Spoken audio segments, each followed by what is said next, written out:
আসসালামু আলাইকুম। ওপিয়ামের পঞ্চম ক্লাসে আপনাদের স্বাগতম। আপনারা দেখছেন হোমিও ডাক্তার বাড়ি।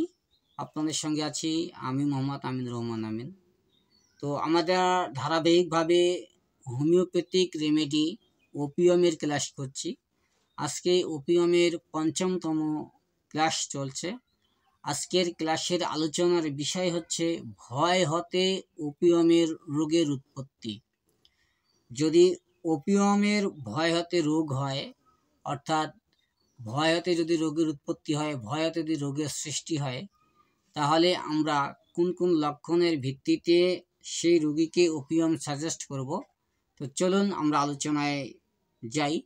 তো আলোচনায় যাওয়ার আগে রিকোয়েস্ট হচ্ছে, যারা চ্যানেলটিকে এখনও সাবস্ক্রাইব করেননি তারা অবশ্যই সাবস্ক্রাইব করে দেবেন এবং পাশে থাকা বেল আইকনটি বাজিয়ে দেবেন, যাতে করে পরবর্তী ভিডিওগুলো আপনারা সবার আগে পেয়ে যান।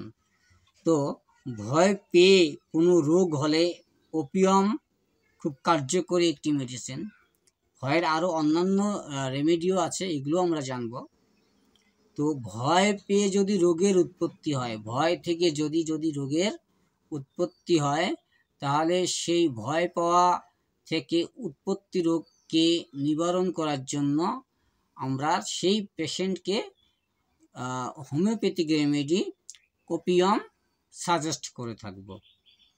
তো রোগিনী বিকারগ্রস্ত হবে এবং সে প্রলাপী হবে, সে প্রলাপ বকবে, তার মাথা গরম হবে, মুখমণ্ডল লাল হবে, উত্তেজিত ইন্দ্রিয় শক্তি হবে, ভয়চকিত দৃষ্টিশক্তি হবে তার, এবং ভয়চকিত, সেজন্য ভয় পেয়েছে এরকম দৃষ্টিতে সে চেয়ে চেয়ে দেখবে বা চেয়ে থাকবে।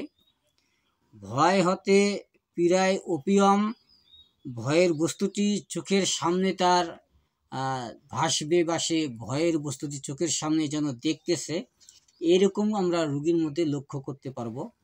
তাছাড়া এটা সাধারণত এই যে ভয় থেকে উৎপত্তি হয় রোগ, এটা কিন্তু আমরা অ্যাকোনাইটের মধ্যেও দেখতে পাই।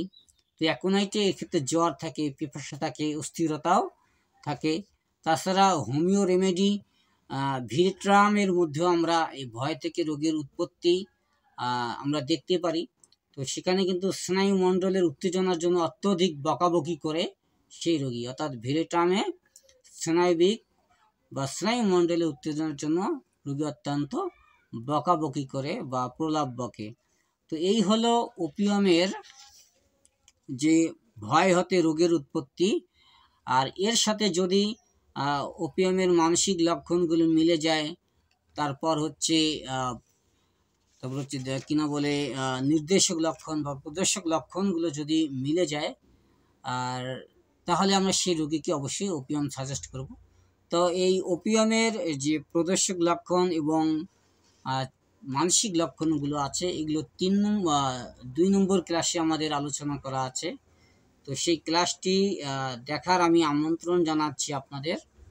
কারণ যদি আপনারা প্রদর্শক লক্ষণগুলো, নির্দেশক লক্ষণগুলো, মানসিক লক্ষণগুলো না জানেন, তাহলে কিন্তু আপনার ওপিয়াম সম্পর্কে বিস্তারিত ধারণা লাভ করতে পারবেন না।